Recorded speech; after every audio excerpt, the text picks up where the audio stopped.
ಕೃಷ್ಣ. ಇವತ್ತಿನ ಅಧ್ಯಾಯ 1 ಶ್ಲೋಕ 7. ಶ್ಲೋಕ ಈ ರೀತಿ ಇದೆ. ಅಸ್ಮಾಕಂ ತು ವಿಶಿಷ್ಟಾಯೇ ತಾನ್ನಿಬೋಧ ದ್ವಿಜೋತ್ತಮ ನಾಯಕ ಮಮ ಸೈನ್ಯಸ್ಯ ಸಂಜ್ಞಾರ್ಥಂ ತಾನ್ ಬ್ರವೀಮಿ ತ್ವೇ. ಅನುವಾದ: ಬ್ರಾಹ್ಮಣೋತ್ತಮರೇ, ನಿಮಗೆ ತಿಳಿಸಲೆಂದು ನನ್ನ ಸೈನ್ಯವನ್ನು ನಡೆಸಬಲ್ಲ ವಿಶೇಷ ಅರ್ಹತೆ ಇರುವ ನಾಯಕರ ವಿಷಯವನ್ನು ಹೇಳಬಯಸುತ್ತೇನೆ. ಇಲ್ಲಿ ದುರ್ಯೋಧನ ಏನನ್ನು ಹೇಳಬಯಸ್ತಾ ಇದ್ದಾರೆ? ನಾವು ಇಂದಿನ ಶ್ಲೋಕಗಳೆಲ್ಲ ತಿಳ್ಕೊಂಡ್ವಿ. ಶ್ಲೋಕ 3, 4, 5 ಮತ್ತು 6ರಲ್ಲಿ ದುರ್ಯೋಧನ ಪಾಂಡವರ ಸೈನ್ಯವನ್ನು ನೋಡಿದ. ಅಲ್ಲಿ ನೋಡಿ ಅವನಿಗೆ ಬಹಳವಾಗಿ ಆಶ್ಚರ್ಯವಾಯಿತು. ಅಂದರೆ ದಿಗ್ಭ್ರಾಂತನಾಗಿದ್ದಾನೆ. ಆ ಸೈನ್ಯದ ಅವರಿಗೆ ಅಕ್ಷೋಣಿ ಸೈನ್ಯ ಕಡಿಮೆ ಇದ್ದರು, ಬಟ್ ಆ ಸೈನ್ಯದಲ್ಲಿ ಬಹಳ ಬಲಿಷ್ಠರಾದಂಥ ವೀರಾದಿ ವೀರರುಗಳೆಲ್ಲ ಇದ್ದಾರೆ.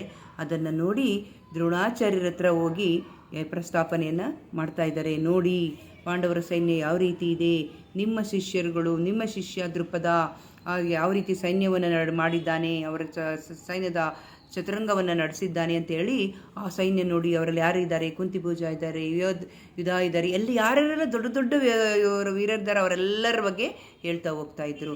ಇದನ್ನೆಲ್ಲವನ್ನು ಹೇಳ್ತಾ ಇದ್ದಾಗ ಮತ್ತೆ ದುರ್ಯೋಧನಗನ್ನಿಸ್ತು, ಯಾಕೆ ನಾನು ಪಾಂಡವರ ಸೈನ್ಯದ ಬಗ್ಗೆ ಅಷ್ಟೊಂದು ಬಿಲ್ಡಪ್ನ ನಾನು ಕೊಡ್ತಾ ಇದ್ದೀನಿ, ಅವ್ರನ್ನೇ ಹೊಗಳ್ತಾ ಇದ್ದೀನಲ್ಲ, ಯಾಕೆ ನನ್ನ ಹತ್ರ ನನ್ನ ಸೈನ್ಯ ಇಲ್ವಾ?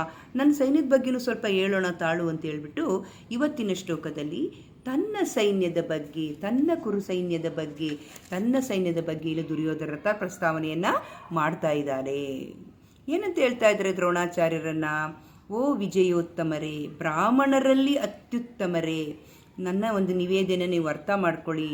ಏನನ್ನು ಅರ್ಥ ಮಾಡ್ಕೊಳ್ಳಿ ಅಂತ ಹೇಳ್ತಾ ಇದ್ದಾರೆ? ನಮ್ಮ ಸೈನ್ಯದ ಬಗ್ಗೆ, ನನ್ನ ಸೈನ್ಯ ಅಸ್ಮಾಕಂ, ನಮ್ಮದು, ಅಸ್ಮಾಕಂ ಅಂದರೆ ನನ್ನ ಅಸ್ಮಾಕ ಅಂದರೆ ನನ್ನದು, ನನ್ನ ಸೈನ್ಯವನ್ನು ನೋಡಿ. ಅಸ್ಮಾಕು ವಿಶಿಷ್ಟಾಯೇ ಅಂದರೆ ವಿಶೇಷವಾದಂತಾಗಿದ್ದೆ. ಹಾಗೆಂದ್ರೆ ನಮ್ಮ ಜನತೆಯ ಬಗ್ಗೆ, ನನ್ನ ಜನಗಳ ಬಗ್ಗೆ, ನನ್ನ ಸೈನ್ಯದ ಬಗ್ಗೆ ಅರ್ಥ ಮಾಡ್ಕೊಳ್ಳಿ. ವಿಶೇಷವಾಗಿ ನಾನು ಹೇಳ್ಬೇಕಾಗಿರೋದು ಮಮ ಸೈನ್ಯಸ್ಯ, ನನ್ನ ಸೈನ್ಯವನ್ನು ನೋಡಿ. ನಾನು ನನ್ನಲ್ಲಿರುವ ಸೈನ್ಯದಲ್ಲಿ ನನ್ನ ಸೈನ್ಯದಲ್ಲಿರುವಂಥ ಕ್ಯಾಪ್ಟನ್ಗಳನ್ನ ನೋಡಿ, ನಾಯಕರುಗಳನ್ನ ನೋಡಿ, ಕಮಾಂಡರ್ಗಳನ್ನ ನೋಡಿ, ಅಂದರೆ ಆ ಸೈನ್ಯವನ್ನು ನಿಯಂತ್ರಣ ಮಾಡುವಂಥ ಕಮಾಂಡರ್ಗಳನ್ನ ನೋಡಿ, ಬಲಿಷ್ಠರಾದ ಯೋಧರುಗಳನ್ನು ನೋಡಿ. ಓಕೆ, ಅದ್ರ ಬಗ್ಗೆ ನಾನು ನನಗೆ ಹೇಳ್ತಾ ಇದ್ದೀನಿ. ನಾನು ಅದನ್ನು ನಿಮಗೆ ಸ್ಪಷ್ಟವಾಗಿ ಹೇಳ್ತಿದ್ದೀನಿ. ಯಾರೆಲ್ಲ ನಮ್ಮಲ್ಲಿ ಬಲಿಷ್ಠರಾದಂಥ ವೀರರಿದ್ದಾರೆ ಅಂತ ಹೇಳ್ತಾ ಇದ್ದಾರೆ. ದ್ರೋಣಾಚಾರ್ಯಗೆ ಹೇಳ್ತಾನೆ. ದ್ರೋಣಾಚಾರ್ಯ ಹೇಳ್ತಾರೆ, ಇದೆಲ್ಲ ನನಗೆ ಯಾಕೆ ಹೇಳ್ತಾ ಇದ್ದೀಯಾ ಅಂತ ಕೇಳ್ತಾರೆ. ಪೂರ್ಣವಾಗಿ ನಮ್ಮ ಸೈನ್ಯದ ಬಗ್ಗೆ ನಾನು ನಿಮಗೆ ತಿಳಿಸ್ಬೇಕು ಅಂತ ಇದ್ದೀನಿ ಗುರುಗಳೇ. ಈ ಒಂದು ನಿರ್ದಿಷ್ಟವಾದ ಶ್ಲೋಕದಲ್ಲಿ ಅಂದರೆ ಇಲ್ಲಿ ತಿಳಿಸ್ತಾ ಇದ್ದಾರೆ. ದುರ್ಯೋಧನನಿಗೆ ಯಾತಕ್ಕೆ ಈ ಥರ ಕನ್ಫ್ಯೂಷನ್ ಸ್ಟೇಜಲ್ಲಿ ಇದ್ದಾನೆ? ಒಂದು ಸಲ ಪಾಂಡವರನ್ನು ಹೊಗಳ್ತಾನೆ, ಈಗೆಲ್ಲ ನಂದನ್ನು ಹೊಗಳ್ತೀನಿ ಅಂತ ಹೇಳ್ತಾನೆ. ಈ ಒಂದು ಕನ್ಫ್ಯೂಷನ್ ಸ್ಟೇಜ್ ಯಾಕಿದೆ ಅಂದರೆ ದುರ್ಯೋಧನಿಗೆ ಮನವರಿಕೆ ಆಗಿದೆ, ಪಾಂಡವರ ಬಗ್ಗೆ ಮಾತಾಡಿದ್ದೇನೆ, ಇಷ್ಟೊಂದನ್ನು ಅವ್ರ ಬಗ್ಗೆ ಹೇಳ್ಬಿಟ್ಟಿದ್ದೀನಿ ನಾನು ದ್ರೋಣಾಚಾರ್ಯರಿಗೆ. ಈ ನನ್ನ ವೃದ್ಧಗುರು ಇದರಿಂದ ಧೈರ್ಯಗೊಂಡ್ಕೊಂಡ್ಬಿಟ್ಟಿದ್ರು. ಹೌದು, ನೋಡಿ ಆ ಸೈನ್ಯ ನೋಡಿ, ಈ ಸೈನ್ಯ ನೋಡಿ, ಅವ್ರು ನೋಡಿ, ಆ ಕುಂತಿಭೋಜ ನೋಡಿ, ಅದನ್ನು ನೋಡ್ರಿ ಅಂದರೆ ಎಲ್ಲ ದೊಡ್ಡ ವೀರರ ಹೆಸರುಗಳನ್ನೆಲ್ಲ ಹೇಳ್ಬಿಟ್ಟಿದ್ದೀನಿ ನಾನು, ಅವ್ರನ್ನ ಭಯಭೀತನಾಗಿ ಮಾಡಿಬಿಟ್ಟಿದ್ದೀನಿ ಅಂಥೇಳಿ. ಹಾಗಾಗಿ ಇಲ್ಲ, ಇವತ್ತಿಂದ ಈಗಿನ ಶ್ಲೋಕದಿಂದ ನಾನು ದ್ರೋಣಾಚಾರ್ಯರಿಗೆ ನಾನು ಧೈರ್ಯವನ್ನು ತುಂಬಬೇಕು. ಆದ್ದರಿಂದ ನಾನು ಏನು ಮಾಡಬೇಕು? ಒಂದು ವಿಷಯ ಅಂದರೆ ಇಲ್ಲಿ ನಾವು ತಿಳ್ಕೊಳ್ಬೇಕು, ದುರ್ಯೋಧನನೊಂದು ಥಾಟ್ ಪ್ರೋಸೆಸ್, ಒಂದು ವಿಚಾರ ರೀತಿ ಯಾವ ರೀತಿ ಇತ್ತು ಅಂದರೆ ದುರ್ಯೋಧನ ಬಹಳ ಭಯಭೀತನಾಗಿದ್ದಾನೆ. ಅದರ ಹಿಂದಿನ ಶ್ಲೋಕಗಳಲ್ಲೇ ನಾವು ತಿಳ್ಕೊಂಡಿದ್ದೀವಿ. ಅಂದರೆ ಆ ಶ್ಲೋಕಗಳಂತರ ಈ ಶ್ಲೋಕಗಳು ಹೇಳ್ತಾರೆ, ದ್ರೋಣಾಚಾರ್ಯರು ಬಗ್ಗೆ ಪಾಂಡವರ ಸೈನ್ಯವನ್ನು ನೋಡಿ ಭಯಭೀತನಾಗಿದ್ದ.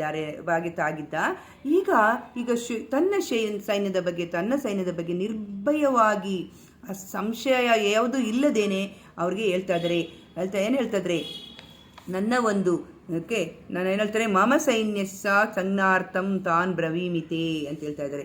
ಅಂದರೆ ಏನಂದರೆ ಇದರ ಅರ್ಥ ಅಂದರೆ ನನ್ನ ಸೈನ್ಯದಲ್ಲಿ ಇರುವಂಥದ್ದು ಬಲಿಷ್ಠರಾದರ ಬಗ್ಗೆ ನಿಮಗೆ ತಿಳಿಸ್ತೀನಿ, ಕೇಳಿಸ್ಕೊಳ್ಳಿ ಅಂತ ಹೇಳ್ತಾ ಇದ್ದಾರೆ. ಮತ್ತು ಇದನ್ನೆಲ್ಲ ಮಾಡ್ತಾ ಇರೋ ದುರ್ಯೋಧನ ದ್ರೋಣಾಚಾರ್ಯ ಬಳಿಗೆ ಮಾತಾಡ್ತಾ ಇರುವಾಗ ಅಲ್ಲಿದ್ದಂಥ ಎಲ್ಲ ಯಾರದ್ದು ಅವರ ಸೈನ್ಯದಲ್ಲಿದ್ದಂಥ ಮುಖಂಡರುಗಳು, ಸೌರದಂಥ ಧೀರರು, ಅವರಲ್ಲಿದ್ದಂಥ ಎಲ್ಲ ಒಂದು ಪ್ರಬಲ ವ್ಯಕ್ತಿಗಳು, ಪ್ರಬಲ ಬಲಿಷ್ಠರು ಎಲ್ಲರೂ ಕೂಡ ಬರೀ ಇವರಿಬ್ಬರು ಮಾತಾಡ್ತಾ ಇರೋ ದುರ್ಯೋಧನ ಮತ್ತು ದ್ರೋಣಾಚಾರ್ಯರನ್ನು ಮಾತಾಡ್ತಾ ಇರೋದನ್ನು ನೋಡ್ತಾ ಇದ್ದಾರೆ, ಅದನ್ನು ಕೇಳಿಸ್ಕೊಳ್ತಾ ಇದ್ದಾರೆ.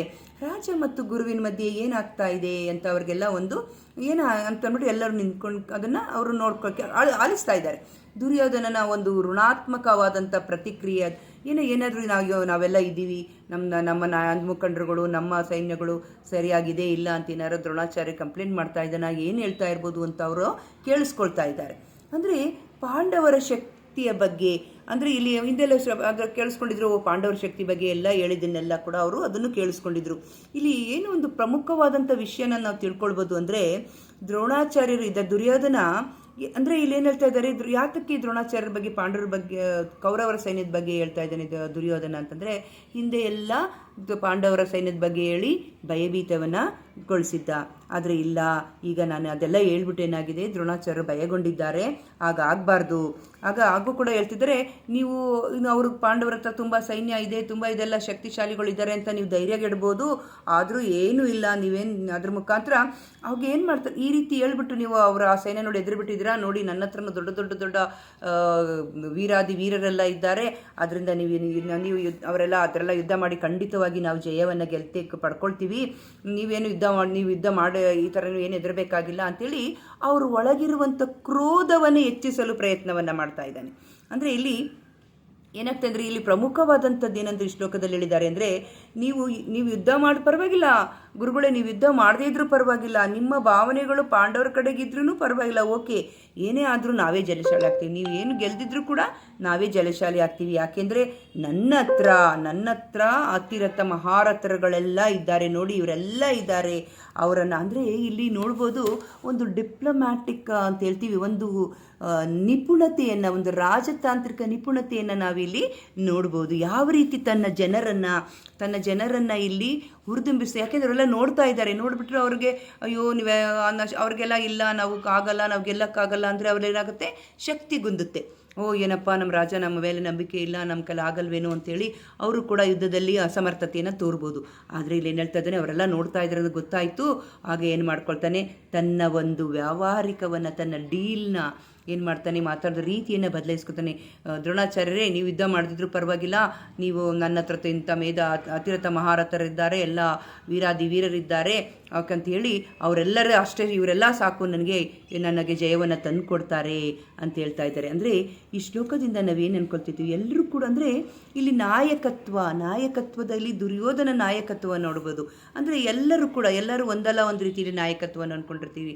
ಮನೆಯಲ್ಲಿ ನಾಯಕರಾಗಿರ್ತೀವಿ ನಾವು, ಇಲ್ಲ ಹೊರಗಡೆ ಒಂದು ಯಾವುದೋ ಒಂದು ರಾಜಕೀಯದ ನಾಯಕರಾಗಿರ್ತೀವಿ, ಇಲ್ಲ ಕಾರ್ಪೊರೇಟ್ರಲ್ಲಿ ಲೀಡರ್ ಆಗಿರ್ತೀವಿ, ಇಲ್ಲ ನಾವೊಂದು ಸಂಸ್ಥೆಗೆ ಆಗಿರ್ತೀವಿ, ಒಂದು ಸ್ಕೂಲ್ನಲ್ಲಿ ಒಂದು ನಾಯಕರಾಗಿರ್ತೀವಿ, ಒಂದು ರೀತಿಯಲ್ಲಿ ಒಂದು ಟೀಮ್ಗೆ ಒಂದು ನಾಯಕರಾಗಿರ್ತೀವಿ, ಇಲ್ಲ ದೇಶಕ್ಕಾಗಿರ್ತೀವಿ, ಇಲ್ಲ ಪ್ರಪಂಚಕ್ಕೆ ಒಂದು ನಾಯಕರ ಆಗಿರ್ತೀವಿ. ಆದರೂ ಕೂಡ ನಮ್ಮ ನಾಯಕತ್ವ ವಿಷಯ ಇಲ್ಲಿ ಒಂದು ನಾಯಕತ್ವದ ಬಗ್ಗೆ ದುರ್ಯೋಧನನ ಒಂದು ಡಿಪ್ಲೊಮ್ಯಾಟಿಕ್ ವೇನ ನಾವು ತಿಳ್ಕೊಳ್ಬೋದು. ಆ ನಾಯಕತ್ವದಾಗ ಏನು ಹೇಳ್ತಾರೆ ಅಂದರೆ, ಯಾವ ಒಂದು ನಾಯಕನಾಗಿರ್ತಾರೋ ಆತ ಯಾವತ್ತೂ ಕೂಡ ಅಧೈರ್ಯವನ್ನು ಪಡ್ಕೊಳ್ಬಾರ್ದು ಮತ್ತು ಬೇರೆ ತಾನು ಋಣಾತ್ಮಕವಾಗಿ ಯಾವುದೇ ರೀತಿಗಳನ್ನ ಮಾತಾಡಬಾರ್ದು. ತನ್ನ ಕೆಳಗಡೆ ಇರುವಂಥವರಿಗೆ, ತನ್ನ ಸಹೋದ್ಯೋಗಿ ಇರ್ಬೋದು, ತನ್ನ ಕೆಳಗಡೆ ಇರುವಂಥ ಕೆಲಸಗಾರರ ಬಗ್ಗೆ, ಅವ್ರ ಬಗ್ಗೆ ಯಾವತ್ತೂ ಕೂಡ ಅವ್ರನ್ನ ನಿರುತ್ಸಾಹಗೊಳಿಸಬಾರ್ದು ಅಂತ ಹೇಳ್ತಾರೆ. ಅಂದರೆ ಯಾವಾಗಲೂ ನಾಯಕ ಏನಾದವನು, ಲೀಡರ್ ಆದವನು ಗಮನಿಸ್ತಾ ಇರಬೇಕು. ಅವನೇನು ಮಾಡ್ತಾನೆ, ತನ್ನ ಸಹೋದ್ಯೋಗಿಗಳಿಗೆ, ತನ್ನ ಕೆಳಗಿನವ್ರಿಗೆ ಕೆಲಸ ಮಾಡ್ತಾ ಇದ್ದಾರೆ, ಏನು ಮಾತಾಡಬೇಕು ನಾನು ಅನ್ನೋದನ್ನು ಆತ ಗಮನಿಸ್ತಾ ಇರಬೇಕು. ಆ ರೀತಿಯಲ್ಲಿ ಆತ ಮಾತಾಡಬೇಕು. ಇನ್ನೊಂದು ಹೇಳ್ತಾರೆ, ಲೀಡರ್ ಯಾವಾಗಲೂ ಕೂಡ ಉತ್ಸಾಹದ ಚಿಲುಮೆಯಾಗಿ ತನ್ನ ಸಬಾರ್ಡಿನೇಟ್ ಜೊತೆಗೆ, ತನ್ನ ಕೆಳಗಡೆ ಕೆಲಸ ಮಾಡುವಂಥವ್ರಿಗೆ ಅವರಿಗೆ ಉತ್ಸಾಹವನ್ನು ಯಾವತ್ತೂ ತುಂಬ್ತಾ ಇರಬೇಕು. ಅದರಲ್ಲಿ ಇದು ಬಹಳ ಮುಖ್ಯವಾದಂಥ, ಇವ್ರಿಗೆ ಯಾವತ್ತೇ ಆಗಲಿ ಆ ಸಂಬಂಧಗಳ ಜೊತೆಯಲ್ಲಿ, ಸಬಾರ್ಡಿನೇಟ್ ಜೊತೆಯಲ್ಲಿ ಒಡಕನ್ನು ಹೊಂದ್ಕೋಬಾರ್ದು. ಅಂದರೆ ಯಾವುದನ್ನೇ ಆದ್ರೂ ಸೋರಿಕೆಯನ್ನು ಒಡಕ್ಕೊಂಡ್ರು ಅವ್ರ ಜೊತೆಯಲ್ಲಿ ಸಂಬಂಧವನ್ನು ಸೋರಿಕೆ ಥರ ಮಾಡ್ಕೋಬಾರ್ದು, ಒಡಕು ಲೀಕ್ ಆಗಬಾರ್ದು ಅಂತ ಹೇಳ್ತಾರೆ. ಅಂದರೆ ಎಂಥ ಕಠಿಣ ಪರಿಸ್ಥಿತಿಯಲ್ಲೂ ಕೂಡ ಲೀಡರ್ ಆದವರು ತನ್ನ ಸಹೋದ್ಯೋಗಿ ಜೊತೆಗೆ ತನ್ನ ಕೆಳಗಿನ ಕೆಲಸ ಮಾಡುವಂಥ ವ್ಯಕ್ತಿ ಜೊತೆಗೆ ಏನನ್ನು ಕೂಡ ಚರ್ಚೆ ಮಾಡೋಕ್ಕೆ ಹೋಗಬಾರ್ದು. ಅದು ಅವ್ರಿಗೆ ಸಹಾಯ ಮಾಡೋಕ್ಕೆ ಅವ್ರಿಗೇನಾದರೂ ಅವ್ರೇನಾದ್ರು ಕೇಳ್ತಾ ಇದ್ದಾರೆ, ಮಾಡ್ತಾ ಇದ್ದಾರೆ, ಇಲ್ಲ ಅವ್ರ ಜೊತೆಗೆ ಏನಾದರೂ ಮಾತಾಡಬೇಕು ಅಂತ ಹೇಳಿದಾಗ, ಅಂದರೆ ಯಾವುದೇ ಒಂದು ಕಷ್ಟದ ಪರಿಸ್ಥಿತಿಯಲ್ಲೂ ತನಗೆ ತೊಂದರೆ ಆಗ್ತಾ ಇದ್ರೂ ಕೂಡ ಅದನ್ನೇನು ಮಾಡಿ ಇಂಪಾರ್ಟೆಂಟ್ ಪಾಯಿಂಟ್ ಅಂದರೆ ಅರ್ಥ ಮಾಡ್ಕೊಳ್ಬೇಕಾಗಿದ್ದು, ಅಂದಾಗ ಲೀಡರ್ ಯಾವಾಗಲೂ ಲೀಡರ್ ಆದವನು ತನ್ನ ಮೇಲಣ ಅಧಿಕಾರಿಯನ್ನು ಅಪ್ರೋಚ್ ಮಾಡಬೇಕೇ ಹೊರತು ತನ್ನ ಕೆಳಗಡೆಯವ್ರ ಹತ್ರ ಹೋಗಿ ಅವ್ರ ಹತ್ರ ವಾದವನ್ನು ಮಾಡಬಾರ್ದು ಅನ್ನೋದನ್ನು ಇಲ್ಲಿ ನಾವು ತಿಳ್ಕೊಳ್ತಾ ಇದ್ದೀವಿ. ಈಗ ದುರ್ಯೋಧನ ಎಂಥ ಒಂದು ಡಿಪ್ಲೊಮ್ಯಾಟಿಕ್ ಒಂದು ರಾಜಕೀಯ ಚತುರ ಅನ್ನೋದನ್ನು ನಾವಿಲ್ಲಿ ನೋಡ್ಕೊಳ್ಬಹುದು. ಯಾಕೆಂದರೆ ದ್ರೋಣಾಚಾರ್ಯರನ್ನ ಅಪ್ರೋಚ್ ಮಾಡ್ತಾ ತನ್ನ ಒಂದು ವಿರಾಧಿ ವೀರರು ಗಮನಿಸ್ತಿದ್ದಾರೆ ಅಂತ ತಿಳ್ಕೊಂಡು ಇವ್ರನ್ನ ಕೂಡ ಇಲ್ಲಿ ದ್ರೋಣಾಚಾರ್ಯರು ಕೂಡ ಕೋಪೋದ್ರೇಕವನ್ನು ತರ್ತಾರೆ. ನೀವು ಯುದ್ಧ ಮಾಡಿದ್ರು ಪರವಾಗಿಲ್ಲ ಬಿಡಿ, ನನ್ನ ಕಡೆ ನನ್ನ ಸೈನ್ಯದವರಿದ್ದಾರೆ ಮಾಡ್ತಾರೆ ಅಂತ ಹೇಳ್ತಾನೂ ಕೂಡ ಅದೇ ರೀತಿಯಲ್ಲಿ ದ್ರೋಣಾಚಾರ್ಯರು ಕೂಡ ಇಲ್ಲ, ನಾನು ಹಂಗೆ ಮಾಡಬಾರ್ದು ಅನ್ನೋಲ್ಲಿ ಆ ಕೋಪವನ್ನು ಅವರಲ್ಲಿ ಒಳಗಡೆ ಇರುವಂಥ ಕೋಪವನ್ನು ಮೇಲಕ್ಕೆ ಬರುವಂತೆ ಮಾಡ್ತಾ ಇದ್ದಾನೆ ಅನ್ನೋದನ್ನು ನಾವು ಈ ಶ್ಲೋಕದಲ್ಲಿ ನಾವು ತಿಳ್ಕೊಳ್ತಾ ಇದ್ದೀವಿ. ಅಂದರೆ ಏನು ತಿಳ್ಕೊಳ್ತಂದರೆ ಇಲ್ಲಿ ದ್ರೋಣಾಚಾರ್ಯರಿಗೆ ಯುದ್ಧವನ್ನು ಮಾಡಲು ಪ್ರೇರೇಪಣೆಯನ್ನು ಮಾಡ್ತಾ ಇದ್ದಾನೆ. ಅದೇ ರೀತಿಯಲ್ಲಿ ತನ್ನ ಸೈನ್ಯದಲ್ಲಿರುವಂಥವರಿಗೆ ಒಂದು ಉತ್ಸಾಹದ ಚಿಲುಮೆಯಾಗಿ ಅವರನ್ನ ಉತ್ಸಾಹಗೊಳಿಸ್ತಾ ಇದ್ದಾನೆ. ನನ್ನ ಸೈನ್ಯದವರೆಲ್ಲರೂ ಕೂಡ ಮೇಧಾವಿಗಳು, ಅವ್ರ ಕೆಲಸವನ್ನು ಮಾಡ್ತಾರೆ, ನನಗೆ ಜಯವನ್ನು ತಂದುಕೊಡ್ತಾರೆ ಅನ್ನೋ ಒಂದು ಉತ್ಸಾಹವನ್ನು ಇಲ್ಲಿ ತುಂಬ್ತಾ ಇರುವಂಥ ರಾಜಕೀಯ ನಿಪುಣತೆಯನ್ನು ನಾವು ಈ ಶ್ಲೋಕದಲ್ಲಿ ನೋಡ್ಬೋದಾಗಿದೆ. ಅದೇ ರೀತಿ ಮುಂದಿನ ಶ್ಲೋಕದಲ್ಲೂ ಕೂಡ ಏನು ಹೇಳ್ತಿದ್ದಾರೆ, ನಮ್ಮ ಹತ್ರ ಭೀಷ್ಮ, ಕರ್ಣ, ಕೃಪ, ಅಶ್ವತ್ಥಾಮ, ವಿಕರ್ಣ, ಭೂರಿಶ್ರವ ಇವರೆಲ್ಲರೂ ಇದ್ದಾರೆ. ಇವರೆಲ್ಲ ಇರೋದ್ರಿಂದ ನಾವೇನು ಭಯ ಪಡಬೇಕಾಗಿಲ್ಲ, ನಾವು ಜಯವನ್ನು ಪಡ್ಕೊಳ್ತೀವಿ ಅಂತ ತಿಳಿಸ್ತಾ ಇದ್ದಾರೆ. ಹರೇ ಕೃಷ್ಣ. ಧನ್ಯವಾದಗಳು.